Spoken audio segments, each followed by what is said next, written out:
Pessoal, aproveitar que a nossa live é um pouco mais longa e agora falando do auxílio emergencial, peço para vocês sentarem o dedo aí, compartilhar essa live, explodir ela para o Brasil inteiro, porque agora é bem relevante o que eu vou falar aqui.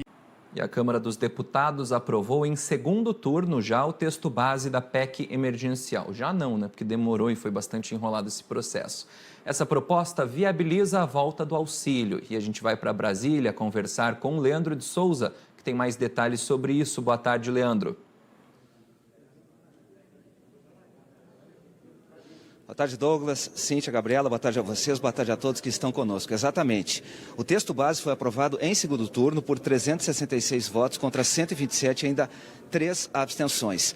Agora, neste momento, lá no plenário da Câmara dos Deputados, parlamentares estão votando ainda 8 destaques que faltam para ser apreciados. O governo teve que ceder em um desses destaques, autorizando que as carreiras públicas possam sofrer progressão durante o estado de calamidade pública ou então durante o estado de problemas fiscais que o estado venha a enfrentar, até mesmo os municípios ou a União. Com isso, e por força dessa pressão, os parlamentares da base aliada acabaram cedendo e esse destaque acabou sendo aprovado. A previsão do relator da matéria, o deputado Daniel Freitas, é de que o impacto nas contas públicas somente da União com a aprovação desse destaque será em torno de 1,5 bilhão a 2 bilhões de reais. Ontem ainda o governo também havia sofrido uma outra derrota, porque um destaque apresentado pelo PDT autorizou que os fundos que foram criados especificamente para determinados fins, eles continuassem vinculados a esses fins. A proposta do governo e que foi colocada no texto pelo senador Márcio Bittar, que foi o relator da matéria lá no Senado Federal, era de que esses fundos perderiam a vinculação, portanto o governo poderia utilizar esses recursos para o combate à pandemia da Covid-19 ou mesmo para situações de emergência. Desta maneira, agora mantendo o texto, esses fundos ficam retidos e o governo perde então algo em torno de 132 bilhões de reais. A gente fica acompanhando então a votação dessa matéria. Como eu disse, ainda faltam 8 destaques para serem apreciados lá no plenário. A expectativa do presidente da Câmara, o deputado Arthur Lira, é concluir a votação desses destaques ainda hoje, para que na próxima semana a Câmara consiga avançar, e ele citou inclusive 2 emendas constitucionais importantíssimas, 2 reformas, a reforma administrativa e a reforma tributária. Voltamos com vocês aí no estúdio. O plenário da Câmara concluiu nesta quarta-feira a votação em primeiro turno da PEC emergencial, proposta que muda a Constituição para estabelecer medidas de ajuste fiscal nas 3 esferas de governo. A proposta também permite a retomada do auxílio emergencial, reservando até 44 bilhões de reais para o pagamento de 4 parcelas, que devem ter valor médio de R$ 250. Entre os pontos mais polêmicos em debate estava a proibição de promoção na carreira de servidores públicos em momentos de crise, mas para atrair votos dos parlamentares que defendiam a exclusão dos profissionais de segurança pública, o governo se comprometeu em um acordo a retirar esse trecho, liberando as progressões funcionais. Este acordo que permitirá a todo servidor público brasileiro progressão e promoção quando for acionada a cláusula de calamidade. Você garantir promoção não é garantir reajuste salarial. De que adianta a promoção para um profissional se o preço do arroz vai subir e não vai ter dinheiro na conta dele para pagar o arroz? Não vai ter dinheiro na conta dele para pagar um bujão de gás de R$100. O acordo construído aqui nessa casa premia, no momento mais difícil, os policiais, os profissionais de segurança, os profissionais da saúde. É um sinal para os nossos soldados que estão lutando essa guerra. Aí nós vamos permitir que ele dê um reajuste para o servidor. Aí o que vai acontecer?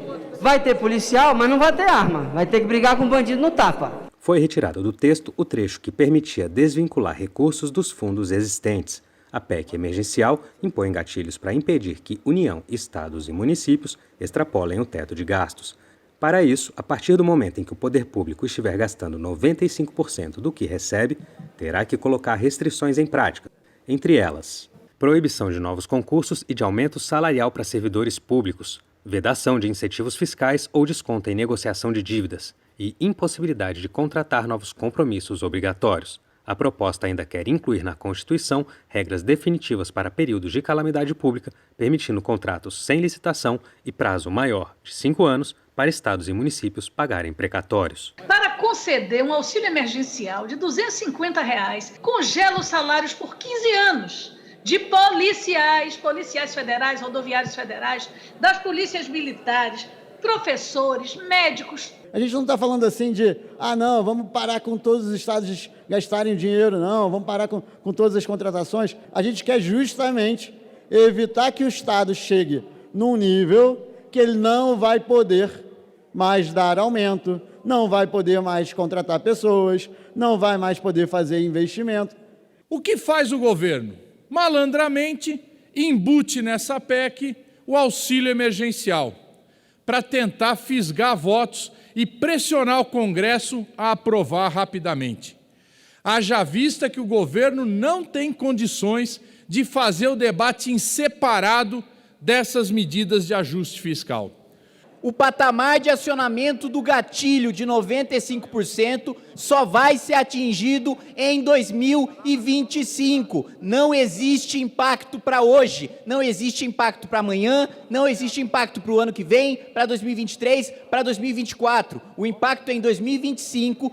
A oposição tentou retirar o limite de 44 bilhões de reais fora do teto de gastos para o pagamento de uma nova rodada do auxílio emergencial, mas não conseguiu.